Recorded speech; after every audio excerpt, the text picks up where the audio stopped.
On a cold October morning in New York, a macabre discovery would forever change the life of an 8-year-old child.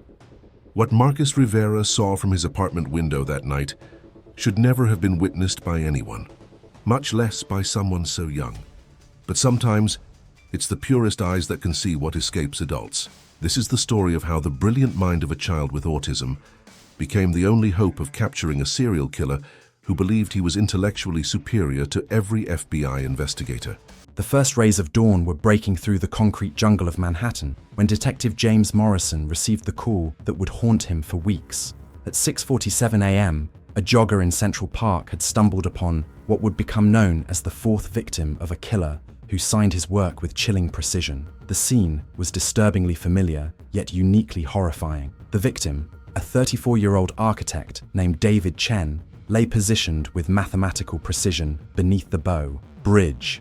His body formed a perfect 90-degree angle. His arms extended to create geometric patterns that seemed to mock the very profession he had dedicated his life to. But it wasn't the positioning that made seasoned detectives step back in revulsion. It was the message. Carved into the wooden planks of the bridge above the body, the killer had left his signature, a complex architectural blueprint that, when decoded, revealed the chilling words, "Foundation 4 complete." Below it, etched with surgical precision, was a direct taunt. The mind that builds can also destroy.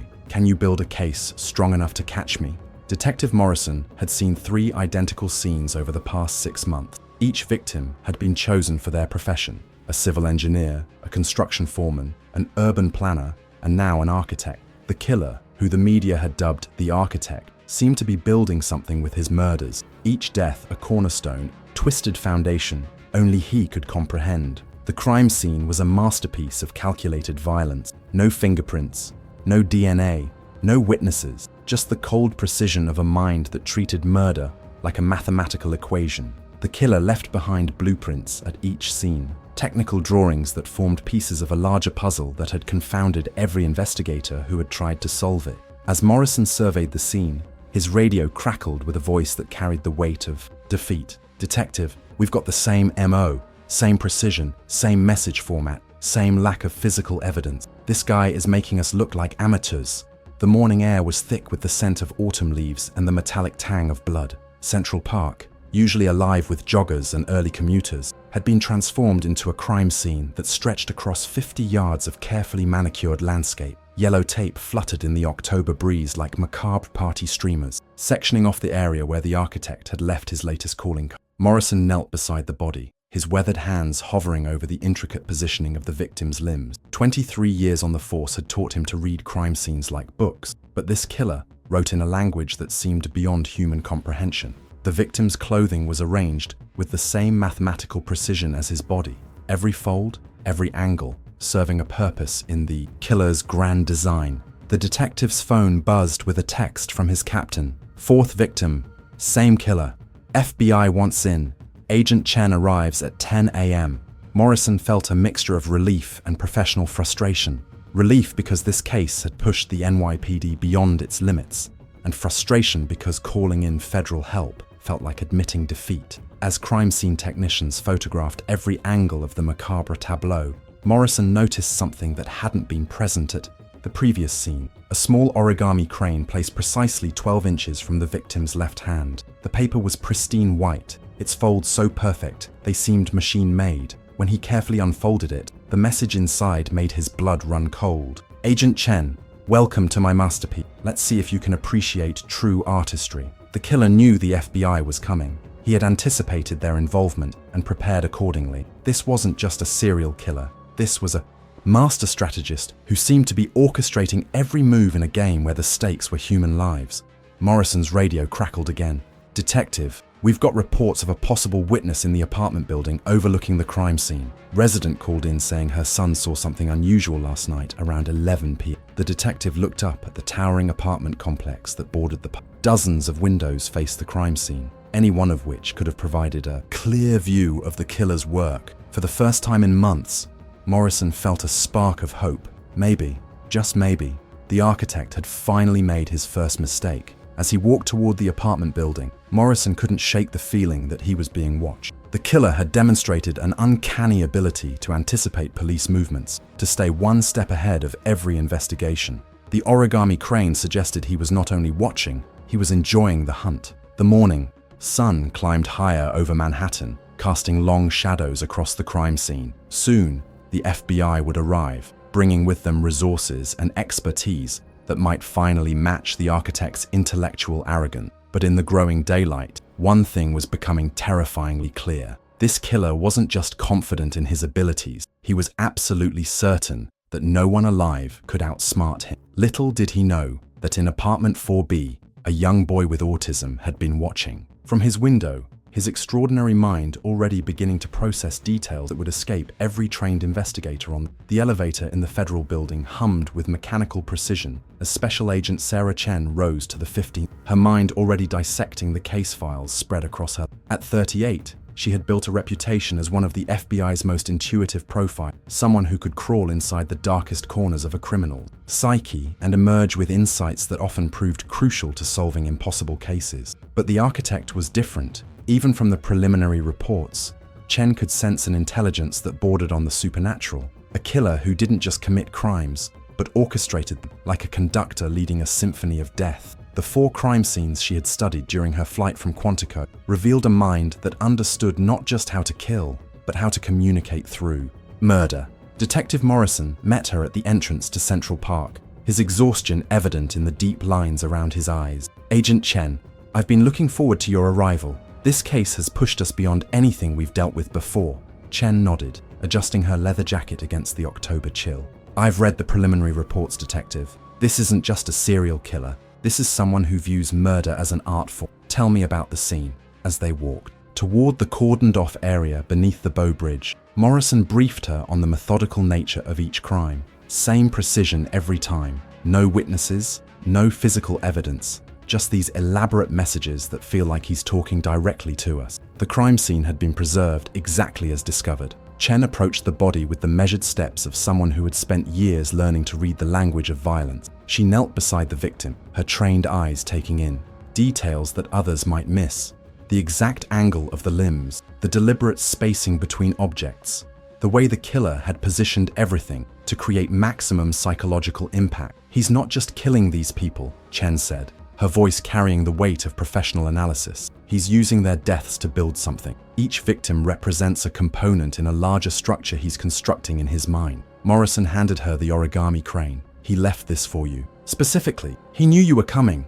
Chen unfolded the crane with surgical precision, reading the message that had been clearly intended for her eyes. The handwriting was immaculate, each letter formed with the same mathematical precision as the crime scene itself. But it was the personal nature of the greeting that sent a chill through her professional composure. "He's been monitoring our investigation," she said, studying the paper for any microscopic clues. "This isn't random. Selection of victims. He's building towards something specific, and he wants us to watch him do it." As they examined the architectural blueprint carved into the bridge, Chen began to see patterns that had escaped previous investigators. The killer wasn't just leaving clues, he was creating a dialogue. Each crime scene a paragraph in a conversation he was having with law enforcement. "The positioning of the bodies isn't random," Chen explained, pulling out her tablet to overlay the crime scene photos. "Look at this.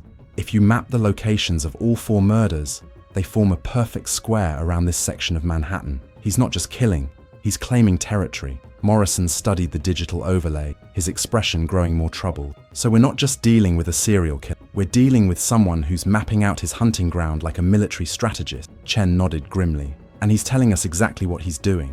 The Foundation 4. Complete message isn't just a taunt, it's a progress report. He's finished the foundation phase of whatever he's building, which means he's about to move to the next level." The afternoon sun cast long shadows across the crime scene as Chen continued her analysis. Each detail told a story of meticulous planning and intellectual arrogance. This wasn't a killer driven by passion or psychological breakdown. This was someone who approached murder with the same systematic approach an engineer might use to design a skyscraper. "Agent Chen," Morrison's radio crackled with an urgent message.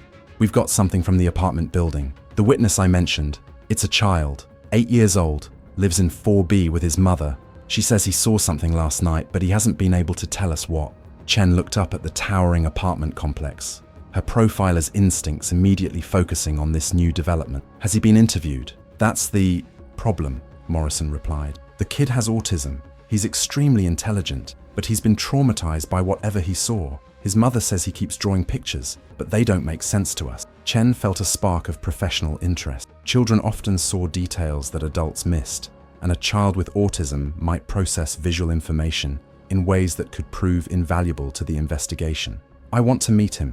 Children with autism often have exceptional pattern recognition abilities. If he witnessed the crime, he might have observed details that could break this case open. As they walked toward the apartment building, Chen's phone buzzed with a text from an unknown number. Agent Chen, I hope you're enjoying your first day in my city. The foundation is complete, but the real architecture is just beginning. Can you build a case strong enough to reach the top floor of my design? Chen showed the message to Morrison, who immediately called for a trace on the number. But both investigators knew it would lead nowhere. The architect had demonstrated technological sophistication that matched his psychological complexity. He's watching us right now, Chen said, scanning the windows of the surrounding building. He knows we're here, knows we're investigating, and he's enjoying every minute of it. The entrance to the apartment building was modest compared to the luxury high-rises that dominated this section of Manhattan. As they rode the elevator to the 4th floor, Chen prepared herself for what might be the most crucial interview of her career. A child who had witnessed the architect's work might hold the key to understanding a killer who had outsmarted every investigator who had tried to catch him. Morrison knocked on the door of apartment 4B, and they were greeted by a woman in her early 30s whose eyes carried the weight of maternal concern. Mrs. Rivera, I'm Detective Morrison, and this is Agent Chen from the FBI. We understand Marcus might have seen something last night. Catherine Rivera's expression was a mixture of protectiveness and desperation. He's been drawing non-stop since this morning. He won't eat, won't sleep, just keeps drawing the same thing over and over. I've never seen him this upset. Chen stepped forward, her voice gentle but professional. Mrs. Rivera, I specialize in cases like this. Children with autism often process traumatic events differently than adults.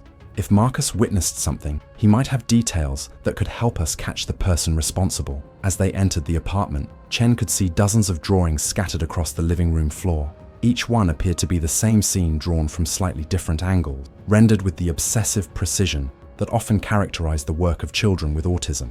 But as Chen knelt to examine the drawings more closely, she realized that Marcus Rivera hadn't just witnessed a crime. He had documented it with the analytical precision of a crime scene photographer. And in his innocent, unfiltered observations, she might finally have found the key to understanding the architect's twisted masterpiece. Outside the apartment window, Central Park stretched toward the horizon, its peaceful landscape now forever marked by the presence of a killer who believed no one could match his intellectual superiority. But in the drawings of an 8-year-old boy, Agent Sarah Chen was about to discover that sometimes the most powerful weapon against genius was the uncompromising honesty of a child's perception. Marcus sat in the corner of the room, his 8-year-old frame curled into a protective ball, his dark eyes fixed on a point somewhere beyond the walls. His mother, Catherine, watched him with the anguished expression of a parent who knew her child was suffering but couldn't understand how to help him. He started drawing the moment he woke up this morning, Catherine explained to Agent Chen and Detective Morrison. He hasn't spoken since yesterday night. Usually, he'll at least respond to direct questions, but now, her voice trailed off as she gestured helplessly toward her son. Agent Chen approached Marcus slowly, her movements deliberate and non-threatening. Years of training had taught her that children with autism often experience the world through heightened sensory perception, making them extraordinarily observant, but also vulnerable to traumatic overstimulation. Marcus, Chen said softly, settling herself on the floor several feet away from the child. My name is Sarah. I help people when bad things happen. Your drawings are very detailed. You saw something important last night, didn't you? The boy didn't respond verbally, but his fingers moved unconsciously toward one of his drawings, a sketch that showed a figure positioned beneath the bow bridge with mathematical precision that perfectly matched the crime scene Chen had just examined. Detective Morrison leaned closer to examine the drawings, his expression growing more amazed with each sheet. These are incredibly accurate. The positioning, the angles, it's like he photographed the scene with his mind. But Agent Chen noticed details in Marcus's drawings that hadn't been present at the crime scene when they arrived. In one sketch, there was a second figure, a tall, thin man, wearing what appeared to be a construction worker's hard hat. In another drawing, the same figure was shown placing something small and white near the victim's hand. "Marcus," Chen said, pointing to the figure in the hard hat. "You saw this person last night. You watched him arrange everything, didn't you?" For the first time since they'd arrived, Marcus's eyes shifted toward Agent Chen. His gaze was intense but distant, as if he was seeing not her, but the memory of what he had witnessed from his bedroom window. Catherine moved closer, recognizing the subtle signs that her son was beginning to engage. "He loves patterns," she explained to the investigator. "Sometimes when he sees something that doesn't fit the normal pattern, he becomes fixated. Last night, he was supposed to be sleeping, but I heard him moving around in his room around 11 o'clock. Chen studied the drawings more carefully, noticing that Marcus had documented not just the crime, but the entire sequence of events.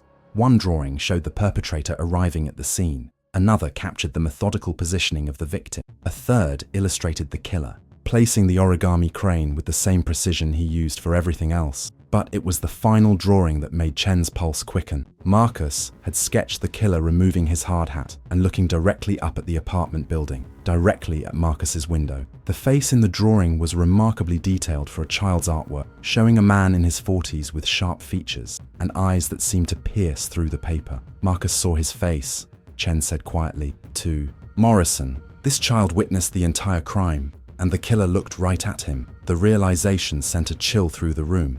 If the architect had seen Marcus watching, the boy could be in immediate danger. This killer had demonstrated a pattern of meticulous planning and had already shown he was monitoring the investigation. A witness, especially a child witness, would represent a direct threat to his carefully constructed game. Detective Morrison immediately called for increased patrol coverage around the building while Chen continued her gentle interrogation of Marcus. She knew that children with autism often process traumatic events in ways that could provide crucial investigative insight, but extracting that information required patience and understanding. "Marcus, the man you saw, did he do anything else? Did he leave anything behind besides what we found?" Marcus's hand moved toward another drawing, this one showing the killer walking away from the crime scene. But in this sketch, there was a detail that made Chen's breath catch. The figure was carrying what appeared to be a small electronic device, something that looked like a tablet or smartphone. "He was recording," Chen said, the pieces suddenly clicking together. "The architect isn't just committing these crimes, he's documenting them. He's creating his own visual record of his work." Catherine Rivera wrapped her arms around herself, the reality of her son's situation beginning to sink in. "You're saying this killer might have seen Marcus watching? That my son could be in danger?" Agent Chen chose her words carefully, balancing honesty with reassurance. "We're going to make sure Marcus is protected, but right now, his observations might be the most valuable evidence we have. He saw details that no crime scene investigation could recover." Marcus suddenly stood up and walked to his bedroom, returning with a fresh sheet of paper and pencil. Without speaking, he began to draw again, this time focusing on a detail that hadn't appeared in his previous sketches. The new drawing showed the killer's hands in close detail, specifically his left hand, which appeared to be missing part of the ring finger. "Physical identifier," Morrison said, recognizing the investigative value immediately. "This kid just gave us the first concrete physical description we've had." But as Marcus continued drawing, Agent Chen noticed something else. The child was depicting the scene with temporal precision, showing the crime as it unfolded in real time. His autism, rather than hindering his ability to witness the crime, had actually enhanced it, allowing him to process and retain detail with photographic accuracy. The afternoon light streaming through the apartment window began to fade as Chen realized they were dealing with more than just a witness. Marcus Rivera was a key that could unlock the architect's carefully constructed facade. But using an 8-year-old child as a primary source in a serial killer investigation would require extraordinary care and protection. As if responding to her thoughts, Catherine's phone buzzed with a text from an unknown number. "Beautiful view from 4B. I hope young Marcus enjoyed the show. Children see the most interesting details, don't they?" The message was clearly from the architect, confirming their worst fears. The killer knew about Marcus, knew he had witnessed the crime, and was already beginning to incorporate the child into his twisted game. Agent Chen immediately called for FBI protective services, while Detective Morrison coordinated with NYPD to establish a security perimeter around the building. But as they worked to protect their unlikely witness, Both investigators understood that they had just entered a new phase of the architect's design, one where an innocent child had become both the key to solving the case and the next potential target. Marcus continued drawing, his young mind processing the trauma through art, unaware that his extraordinary observations had just made him the most important person in a deadly game of intellectual superiority.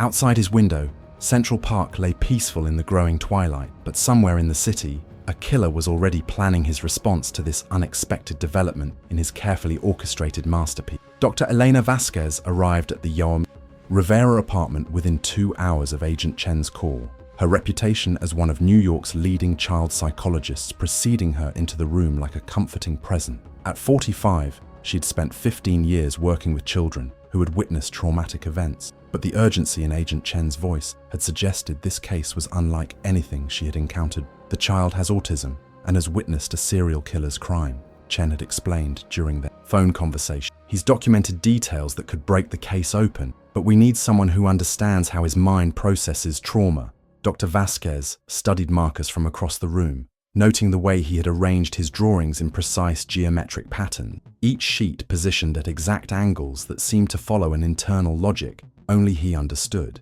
His obsessive attention to detail, a hallmark of his autism, had transformed him into the most reliable witness the FBI had ever encountered. "Marcus," Dr. Vasquez said, settling herself cross-legged on the floor near his drawings, "these pictures tell an amazing story. You saw everything that happened last night, didn't you?" The boy's eyes flicked toward her briefly before returning to his latest drawing, which showed the killer's vehicle, a dark van with commercial plates that he was rendering with architectural precision. Marcus had captured not just the vehicle, but the exact positioning of its tires, the angle of its parking, and even what appeared to be a small logo on the driver's side door. Agent Chen leaned forward, recognizing the investigative value immediately. "Can you make out what the logo says, Marcus?" Instead of answering verbally, Marcus began a new drawing, this one focusing exclusively on the van's logo. His pencil moved with the confidence of someone reproducing a photographic memory, and within minutes, the image of a construction company's emblem emerged. Torres Construction, building tomorrow's Manhattan. Detective Morrison was already on his phone, running the company name through police data, while Dr. Vasquez continued her Her approach was different from traditional police questions. She understood that Marcus's autism meant he processed and communicated information in unique ways. "Marcus, when you watched the man working by the bridge, did you notice if he did the same things in the same order each time?" This question seemed to resonate with the boy's pattern-seeking mind. He immediately reached for a clean sheet of paper and began drawing what appeared to be a flowchart, showing the killer's actions in precise sequence: arrival, preparation, positioning of the victim, arrangement of the scene, placement of the crane, documentation with his device, and departure. But Dr. Vasquez noticed something else in Marcus's behavioral pattern, the way he repeatedly glanced toward the window, as if expecting to see something there. Children with autism often developed hypervigilance after traumatic events, but Marcus seemed to be watching for something specific. "Agent Chen," Dr. Vasquez said quietly, "I think Marcus believes the killer might return. His pattern recognition is telling him that someone who works with such systematic precision would likely maintain surveillance of his work." As if summoned by her words, Catherine Rivera's phone buzzed again. This time, the message was even more chilling. "Dr. Vasquez, welcome to the consultation. I trust you're finding young Marcus as insightful as I expected. Some minds are simply too valuable to waste." The killer's knowledge of Dr. Vasquez's involvement confirmed Agent Chen's worst fears. The architect was monitoring their investigation in real time, possibly through surveillance equipment or inside information that suggested a level of planning that went far beyond typical serial killer behavior. Detective Morrison returned from his phone call with information that added another layer to the mystery. Torres Construction is legitimate, but here's the interesting part. They've been contracted for renovation work on 4 major Manhattan buildings over the past 6 months. The timing corresponds exactly with our murder timeline. Agent Chen felt the pieces beginning to connect. He's been using his legitimate business as cover for surveillance of potential victims. Construction workers have access to buildings, can observe patterns of behavior, and would be essentially invisible in an urban environment. Dr. Vasquez had been watching Marcus throughout this exchange, noting how the boy's attention seemed to sharpen whenever the adults discussed pattern connections. "Marcus," she said, "you understand that the man you saw was choosing his victims carefully, don't you? He was planning everything in advance. Marcus nodded for the first time since the investigation began, then reached for his pencil again. This new drawing was different from the others. Instead of depicting the crime scene, he was creating what appeared to be a map of Manhattan with specific buildings marked. Each marked building corresponded to one of the murder locations, but Marcus had added additional marks that didn't match known crime scenes. He's predicting where the killer might strike next, Chen realized, studying the child's map. His pattern, recognition, is identifying potential future targets based on the geographical and professional connections he observed. But as afternoon turned to evening, the architect's game escalated. News reports began broadcasting details about the investigation that hadn't been released to the media, suggesting the killer had access to information that should have been restricted to law enforcement personnel. Dr. Vasquez worked with Marcus through the evening, using art therapy techniques to help him process the trauma while extracting crucial investigative detail. Each drawing revealed new aspects of the killer's methodology, his use of specific tools, his ritualistic approach to positioning victims, and most importantly, his confidence that he was intellectually superior to anyone who might try to stop him. He's enjoying this, Chen said, studying the timeline Marcus had created. Every murder is a move in a game he believes he's already won, but he made one crucial mistake. He underestimated the observational abilities of a child with autism. As night fell over Manhattan, a sixth crime was discovered. Another architect found positioned beneath the Manhattan Bridge, with the same mathematical precision that characterized the architect's work. But this time, there was a difference. Along with the usual blueprints and origami crane, the killer had left a direct message. Foundation complete. Cornerstones established. Let the real construction begin. The escalation was clear. The architect was moving to the next phase of his plan, whatever that might entail. But now, for the first time, law enforcement had an advantage. Marcus Rivera's extraordinary observational abilities had provided them with more detailed intelligence about their suspect than any previous investigation had managed to gather. Dr. Vasquez prepared to spend the night at the Rivera apartment, understanding that Marcus might continue to process and reveal details as his mind worked through the traumatic memories. Agent Chen established a command post in the building, coordinating with Federal Protective Services to ensure the child's safety, while maintaining access to his ongoing insights. Outside the apartment window, Central Park lay shrouded in darkness, its peaceful landscape belying the deadly game being played in the streets of Manhattan. The architect believed he was orchestrating a masterpiece of intellectual superiority, but he hadn't counted on the pure, unfiltered observations of a child whose neurological differences had transformed him into the perfect witness. Marcus continued drawing through the night, his young mind processing details that would have escaped trained investigators. Each new sketch brought them closer to understanding not just who the architect was, but what he was ultimately planning to build with his foundation of murder. And with each revelation, Agent Chen grew more certain that this 8-year-old boy represented their only hope of stopping a killer who had never encountered an intellect capable of matching his twisted brilliance.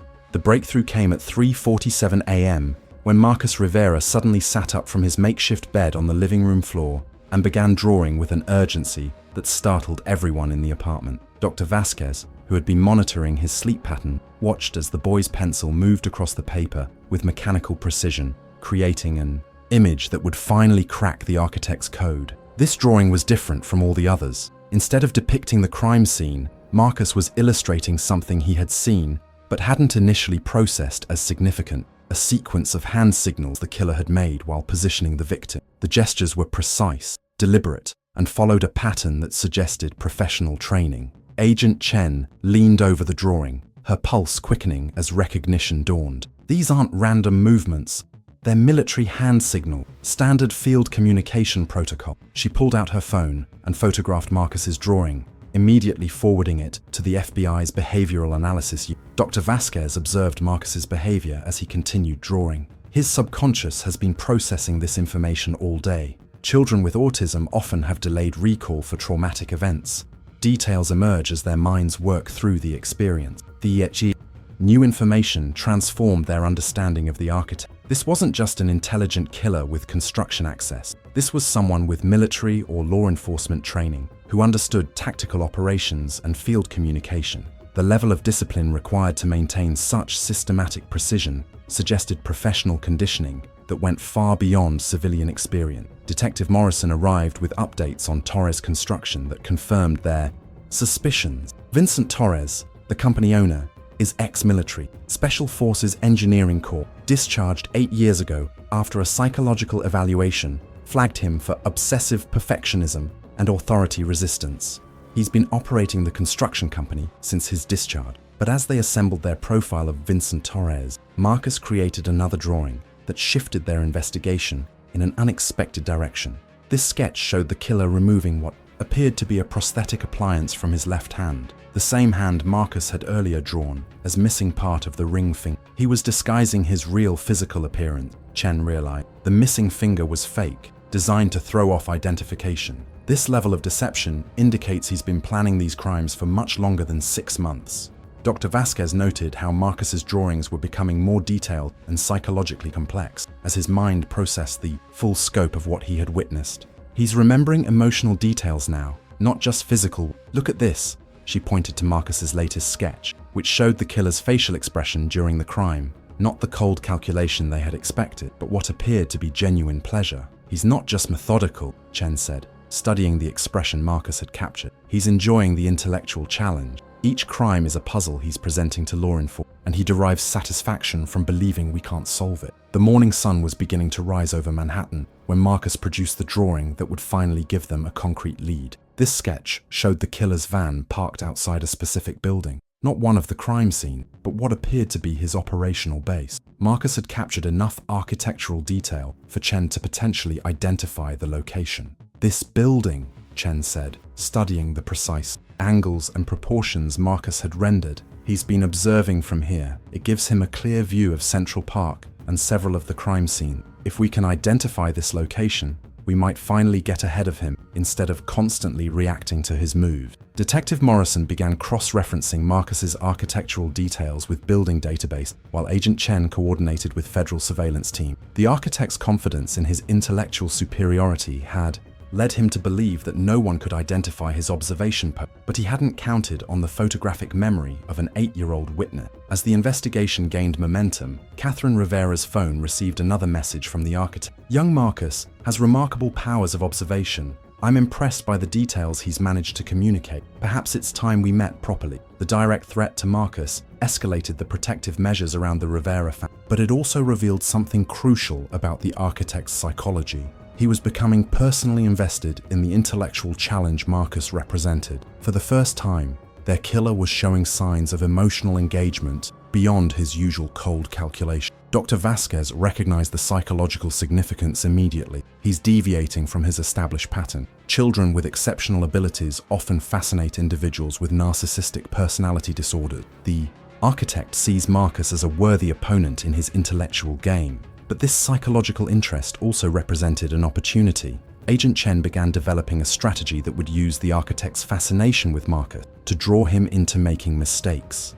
If they could make the killer believe that Marcus was actively trying to solve his puzzles, his ego might compel him to take risks he had previously avoided. Marcus continued drawing throughout the morning, each new sketch adding layers to their understanding of Vincent Torres's methodology. The boy had observed not just the crime itself, but the entire operational approach, how the killer conducted surveillance, how he planned his approach routes, and most importantly, how he documented his work for his own satisfaction. He's creating a documentary of his crimes, Chen realized as she studied Marcus's latest drawing. These aren't just murders, they're scenes in a larger narrative he's constructing. About his intellectual superiority, he's planning to use this documentation for something beyond just personal satisfaction. The revelation added urgency to their investigation. If Vincent Torres was documenting his crimes for future distribution, it suggested he was building toward a grand finale that would showcase his perceived intellectual dominance. The foundation phase was complete, but the real construction was just beginning. Detective Morrison returned with crucial information about the building Marcus had drawn. I've got a match. Office building on East 73rd Street. Perfect sightlines to Central Park and 3 of our crime scenes. Torres Construction has been doing renovation work there for the past 2 months. Agent Chen felt the pieces finally clicking into place. Vincent Torres had been using his legitimate construction business to establish surveillance positions that allowed him to observe potential victims and plan his crimes with military precision.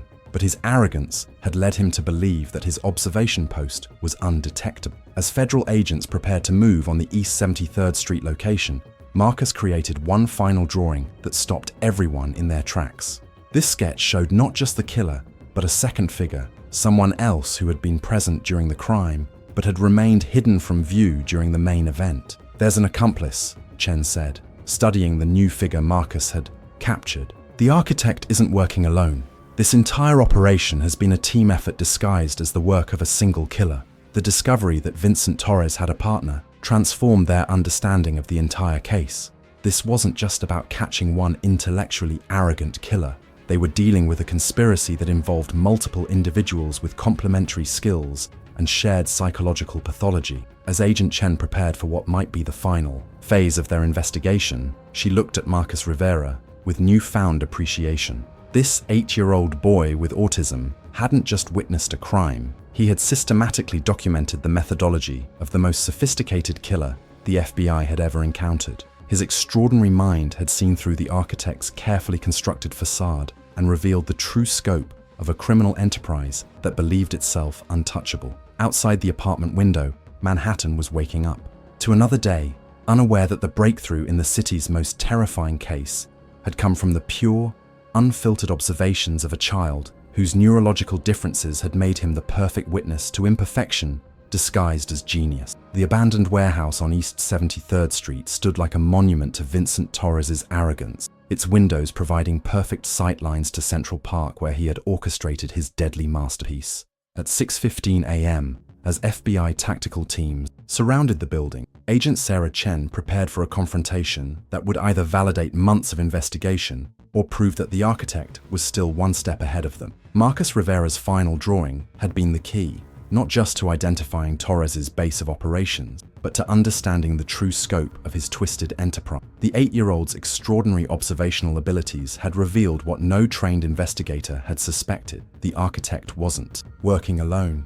Inside the warehouse, Vincent Torres sat calmly at a desk surrounded by monitors, displaying feeds from cameras positioned throughout Manhattan. His surveillance network was far more extensive than anyone had imagined. Dozens of locations where he had been observing potential victims, studying their pattern, and selecting those who would best serve his architectural metaphor for murder. "Vincent Torres," Agent Chen announced through the building's public address system. "This is the FBI.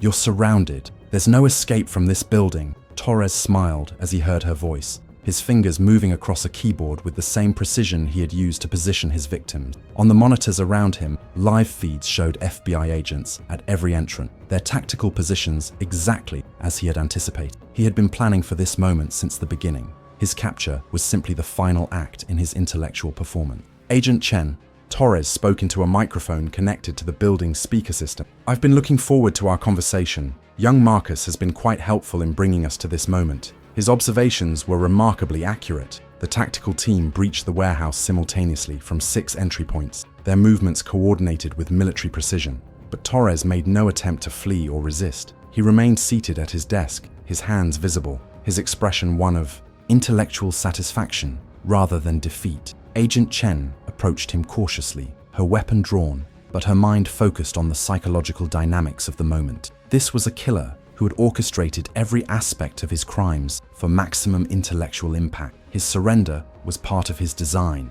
not a failure of it. "You wanted to be caught," Chen said, studying Torres's calm demeanor. "This was always how you planned for your story to end." Torres nodded approvingly, as if pleased that she had grasped his methodology.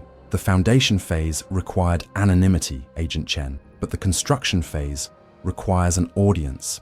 How else can one demonstrate intellectual superiority without observers capable of appreciating the complexity of the design?" As FBI technicians began documenting the warehouse's content, the scope of Torres's operation became clear. He had been documenting every aspect of his crimes with professional-grade equipment, creating a comprehensive record that he intended to use as evidence of his intellectual supremacy. But it was the discovery of a second workstation that confirmed Marcus's observation about an accomplice. Detective Morrison found files indicating that Torres had been working with Dr. Patricia Hayes, a forensic psychologist who had been consulting with the NYPD during the early stages of the investigation. She had been providing insider information about the investigation's progress while helping Torres refine his psychological profile to stay ahead of law enforcement. "She's been feeding him information from inside the investigation," Morrison reported to Chen. Every move we made, every theory we developed, he knew about it in advance because his partner was part of our team. The betrayal explained how Torres had been able to anticipate FBI involvement and prepare personalized messages for Agent Chen. Dr. Hayes had been his inside source, providing psychological insight that allowed him to craft his crimes for maximum impact on the investigators pursuing him. But as Chen interrogated Torres, she realized that even his confession was carefully orchestrated. He wasn't just admitting to the murders.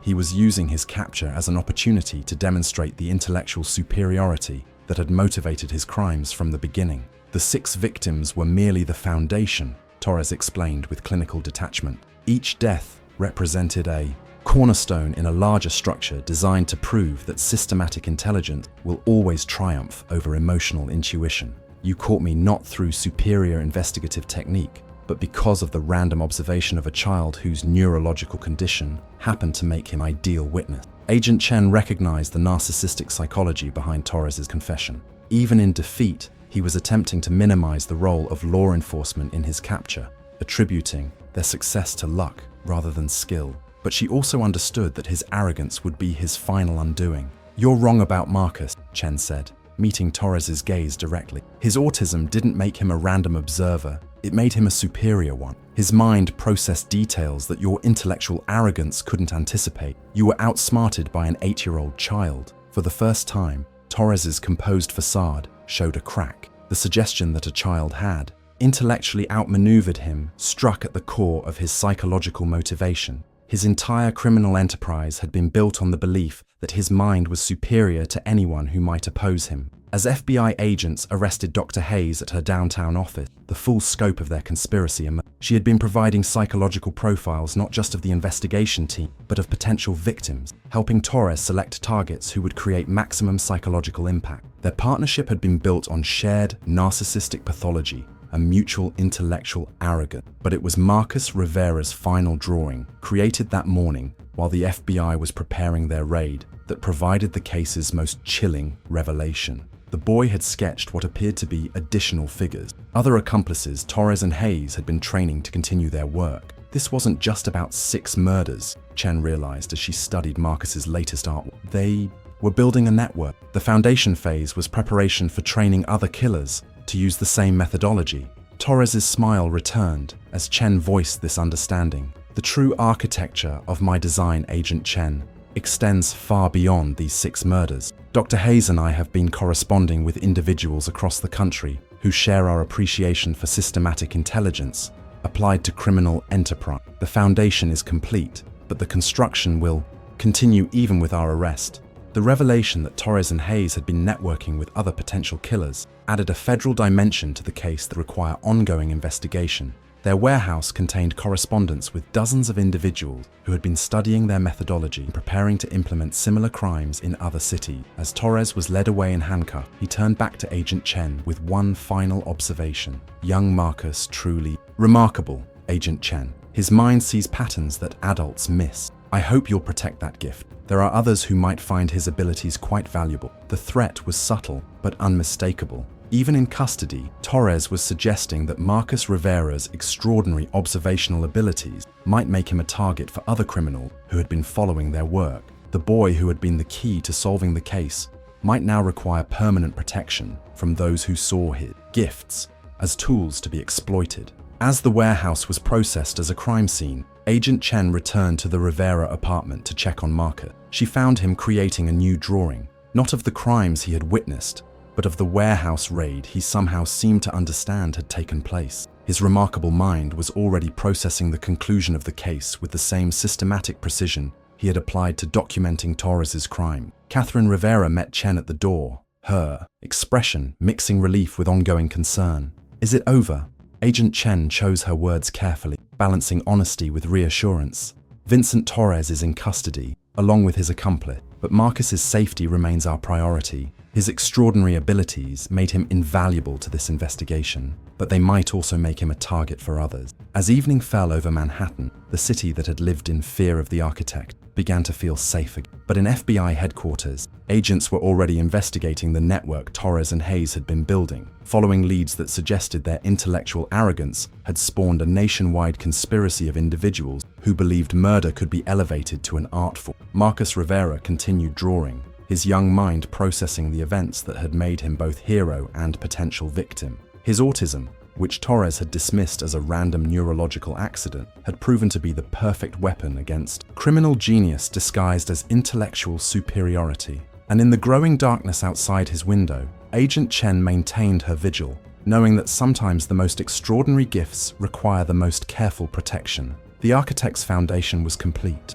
but the building he had planned would never be constructed. Instead, his legacy would be the proof that true intelligence, the pure, unfiltered observation of a child's mind, would always triumph over the calculated arrogance of those who believed themselves superior to the innocence they sought to destroy.